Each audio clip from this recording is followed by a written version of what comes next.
ఇక చూడురే 35-40 సంవత్సరాల క్రితం సిరివెన్నెల సీతారామ శాస్త్రి గారు ఒక మగపిల్లగాని పాట రాసిండు. ఆయన చాలా పాటలు రాసిండు, కానీ ఒక ఆయమన్న పాట ఇవాళ దేశంలో జరిగే కొన్ని సంఘటనలు గుర్తు చేసి ఈ పాట 2 లైన్ రాసుకుని ఎక్కువసేపు ఏం రాసుకోలేదు, చెప్పే ప్రయత్నం చేస్తా. తర్వాత ఆయమన్న ముచ్చట చెప్తా. నిజంగా కూడా ఈయనే ప్రయత్నం చేయరు. అన్యాయాన్ని సహించని శౌర్యం, దౌర్జన్యాన్ని దహించే ధైర్యం, కారడవులలో క్రూర మృగంలా దాక్కొని ఉండాలా, వెలుగులు తప్పుకు తిరగాల, శత్రువుతో పోరాడే సైన్యం, శాంతిని కాపాడే కర్తవ్యం, స్వజాతి వీరుల ననచే విధిలో కవాతు చేయాలా, అన్నల చేతిలో చావాలా, తనలో ధైర్యం అడవికి ఇచ్చి తన ధర్మం చట్టానికి ఇచ్చి ఆ కలహం చూస్తూ సంఘం శిలన నిలుచుంటే, నడిచే శవాల సిగలో తురిమిన నెత్తుటి మందారం ఈ సంధ్యా సింధూరం, వేకువ వైపా చీకటి వైపా ఎటు నడిచేవమ్మా గతి తూచని భారతమా, అర్ధశతాబ్దపు అజ్ఞానాన్ని స్వతంత్రమందామా, స్వర్ణోత్సవాలు చేద్దామా, నిత్యం కొట్టుకు సచ్చి జనాల. ఆ పాట, ఈ పాట ఎందుకు చెప్పినంటే నిజంగా కూడా కర్రెగుట్టల 24,000 మంది పైన 24,000 మందితోటి జవాన్లు వాళ్ళంతా, వాళ్ళతోటి జల్లెడ పట్టిస్తుందట కేంద్ర ప్రభుత్వం. అది దగ్గర అడవి మామూలుగా ఒక 200 కిలోమీటర్ ఉంటుందట, 2 రాష్ట్రాలను కలుపుతుందట. అది ఈ జవాన్లు పోతా ఉంటే బీర్ బాటలలో మందు పాతరలు అంటే ఇక వాళ్ళకి రచన రకంగా అన్ని అమర్చుకురంట. మొన్ననేమో 24 మంది లొంగిపోయారు. కొంతమంది ఏం చేస్తారంటే ఇక మా వల్ల కాదు, ఈ సావుడు మేము చావలేము, ఈ పోలీసుల దెబ్బ ఈ జవాన్ల దెబ్బలు మాకు వల్ల కాదు, మేము లొంగిపోతాం, కానీ మమ్మల్ని జర ఏమంటారు మీ జనాలలో కలుపుకుని ఉపాయం చేయరానేమో వాళ్ళు లేఖలు రాస్తున్నారు. కేంద్ర ప్రభుత్వానికి మాత్రం ఏమంటారు సీమ చిటుక్కు అన్నట్టు కూడా లేదు. మీరు లొంగితేంత లొంగకుంటే మాకేమి, మాకు కావాల్సింది మీ శవాలు అన్నట్టు ఇలాకున్నది. చూడురే, ఈ నక్సలైట్ల పుణ్యమా అంట పోలీసు వాళ్ళు చచ్చిరు, పోలీసు వాళ్ళ పుణ్యమా అంట నక్సలైట్ చచ్చిరు. కానీ నక్సలైట్లకు పోలీసు వాళ్ళకి ఏమన్నా గెట్ కాడ పొలం కాడ ఏమన్నా పంచాయి ఉందా? సరే కాదు, దేశాన్ని మధ్యలో బార్డర్ జరుగుతుంది, పక్క దేశం కూడా వచ్చి మన దేశం మీద దండయాత్ర చేస్తాను, ఇంకో దేశం కూడా ఇంకో దేశం మీద దండయాత్ర చేస్తాను, వాళ్ళకు పోయి ఎదుర్కొని సచ్చినా బతికినా కానీ అదొక చరిత్ర. అవునా కాదా? దగ్గర ఈ బీజేపీ ప్రభుత్వం ఎప్పుడైతే వచ్చిందో కేంద్ర ప్రభుత్వము 6,000 నుంచి 10,000 కోట్ల రూపాయలకి ఈ నక్సలైట్లను చంపుతందుకు, ఏ మావోయిస్టులను చంపుతందుకు ఖర్చు పెట్టిందట. ఇవాళ ఏకంగా 24,000 మంది ఆ కర్రెగుట్ట మీద దగ్గర 500 మంది దాచుకోరండి ఇప్పటికీ. అది కర్రెగుట్ట అంటే మామూలు గుట్ట కాదు, అడుగు పెడితే కూడా అందులో ఏముంటుంది అనేది తెలియదట, అంత భయంకరంగా ఉంటుందట అడవి. ఇక జవాన్లు పోతురు చూడురి, ఎంతమంది జవాన్లను పొట్టన పెట్టుకుంటారో మరి వీళ్ళ స్వార్థాల కోసం, ఎంతమంది నక్సలైట్ చంపుతారో రేపటి నాడు. ఈ 2-3 రోజులల్లా ఇక అవుతుంది, దగ్గరకు వచ్చింది.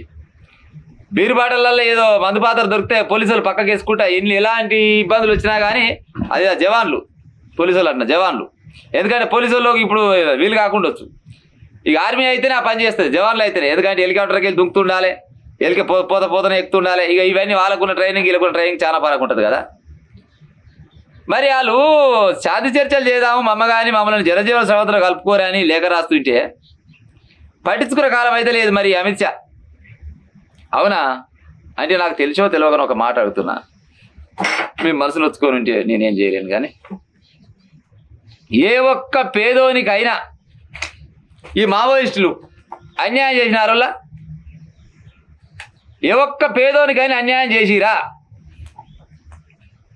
ఎంతసేపటికి దేశాలని దోసుకొని తింటోళ్ళ మీద, పేద ప్రజలని దోసుకొని తింటోళ్ళ మీద వాళ్ళు ఫైటింగ్ చేసిరు, ఆపద నుంచి ఈ పొద్దు దాకా.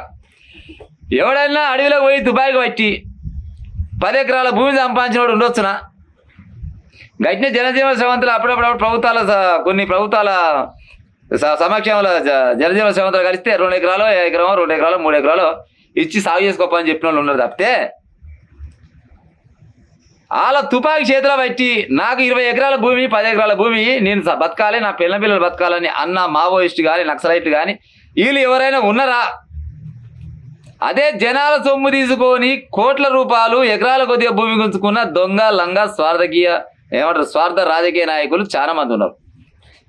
మరి ఇలా శిక్షించాల్సింది ఈ దొంగలంగా స్వార్థ రాజకీయ నాయకులనా, పేదోళ్ళం కోసం కొట్లాడే ఈ మావోయిస్టులనా?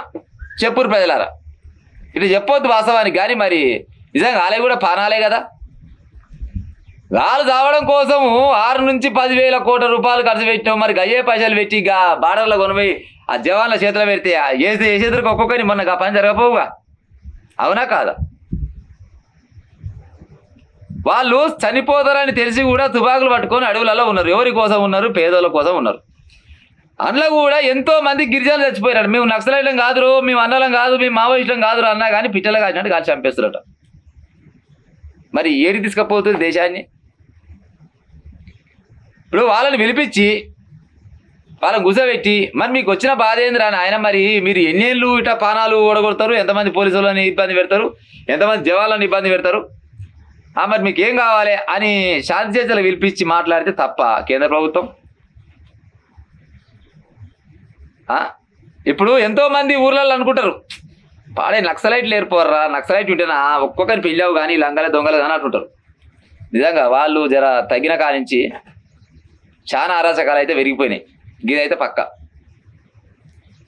మరి వాళ్ళు సంపదామని ఖర్చు పెట్టే పైలేదో పెట్టి అరే బతుకుర్రా నాయన మేమేం అన్యాయం ఏం చేయం, ప్రజలకు ఏమైనా పనే చేస్తామని అంటే వాళ్ళు రారా?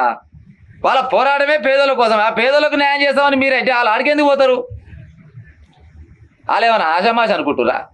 వాళ్ళు చదువుకున్న వాళ్ళే ఉంటారు, డాక్టర్ చదివిన వాళ్ళు ఉంటారు, టీచర్ చదివిన వాళ్ళు ఉంటారు, పోలీస్ అయిదాం అనుకుంటే వాళ్ళు ఉంటారు.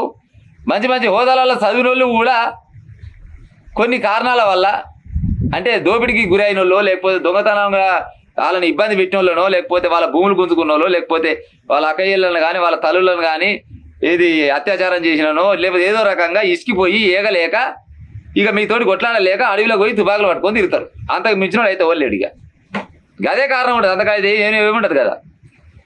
మీరేమో రాజకీయ నాయకులేమో మంచిగా బందోబస్తుగా మంచిగా మేఘవైన పులి లేక జనాలలో తిరుగుతారు, వాళ్ళేమో అడవులలో ఉంటారు. అందుకోసం చెప్తే అది ఎలాగనే ముచ్చట ఇది ఒకటే లైన్, మళ్ళీ అందుకోసం చెప్తున్నా. స్వజాతి వీరుల నంచే విధిలో కవాతు చేయాలా, అన్నాల చేతిలో చావాలని అన్నాడు ఒక రైటర్. నిజంగా ఈ జవాన్లకు కానీ పోలీసు వాళ్ళకి కానీ అటు చావాల్సిన కర్మ ఏడబట్టింది, ఎందుకు పట్టింది చెప్పురి. మీరు ఆయమన్న పిలగాలైతే వాళ్ళు దద్దురా ఎంతమంది ఉసురు పోసుకుంటారు ఇంకా కేంద్ర ప్రభుత్వం వాళ్ళు, అది ఇప్పుడు వచ్చిన ప్రభుత్వమైనా కావచ్చు, గతంలో ఉన్న ప్రభుత్వమైనా కావచ్చు. మీరు నిజంగా ఎన్కౌంటర్ చేయాలన్నా, నిజంగా చంపాలన్నా, లేకపోతే కొనబోయి జైలు వేయాలన్నా ఈ దేశాన్ని పరివర్తన చేసి పక్క దేశాలకు పోయి మంచిగా అమ్మాయిలతో కులికే సన్నాసి రండలు చాలా మంది ఉన్నారు. గాలను పట్టుకరారు, మీకు దండం పెడతాం అదే కానీ గాలను పట్టుకొచ్చి ఆ జైల్లో లేచి అరే మీరు ఏమక్కరకు బ్యాంకులు లేకొట్టిపోయిర్రా, మీరు ఏమక్కడ జనాల సొమ్ము తినిపోయిర్రా అని అడిగితే అదో లెక్క. ఇంకా సన్నాసి పాడుకోవాలని పట్టుకరాకపోవడం పోగా వాళ్ళకు అరే మీరు రారా నాయన మీకు ఏమన్నా సబ్సిడీ ఇస్తాం మేము, మీరు కట్టే పైసలు కట్టుకుంటామే కానీ రూపాయి తిన్నారు కానీ ఒక పావులన్న కట్టురని వాళ్ళకి ఇంక మనం రాయితీ ఇస్తుంటాం. అవునా కాదా? దేశాన్ని ముంచిపోయిన వాళ్ళు ఎంతమంది లేరు? ఒకడైతే ఇంకో కాడ సపరేట్ దేశమే తయారు చేసుకుంటేవాడు. ఓ గసంటోళ్ళ మీద చూపిరు సార్ మీ ప్రతాపము, ఈ పేదోళ్ళ మీద చూపిస్తే ఏమొచ్చి పాడేది చెప్పురి. ఎన్నో సంఘాల వాళ్ళు వాళ్ళకి మద్దతు తెలుపుతున్నాయి. ఇప్పుడు విద్యార్థి సంఘాలు కావచ్చు, మేధావులు కావచ్చు, రాజకీయ నాయకులు కావచ్చు, చాలా మంది చాలా రకాలుగా ఆ కర్రెగుట్టని వదిలి బయటికి రారి శాంతి చర్చలు చేయమని చెప్తారు. జర ఆ పని చేసి ఉపాయం చేయరు. ఉత్త పుణ్యానికి మీ స్వార్థాల కోసం ఇటు పోలీసు వాళ్ళని, అటు జవాన్లని, అటు నక్సలైట్లని చంపి ఏం కట్టకపోదాం అనుకుంటారు చెప్పురి. మీరు ఏం కట్టకపోయేది ఏం లేదు. మీకంటే ముందు ఆ సీట్లలో ఎంతోమంది కూర్చొని పోయారు, రేపు కూడా కూర్చోళ్ళు ఎంతోమంది ఉంటారు. కానీ ఎప్పటికైనా న్యాయం గెలుస్తుంది. జరా పేద ప్రజలకు న్యాయం చేసి ఉపాయం చేయరు. ఇక ఉంటా మరి.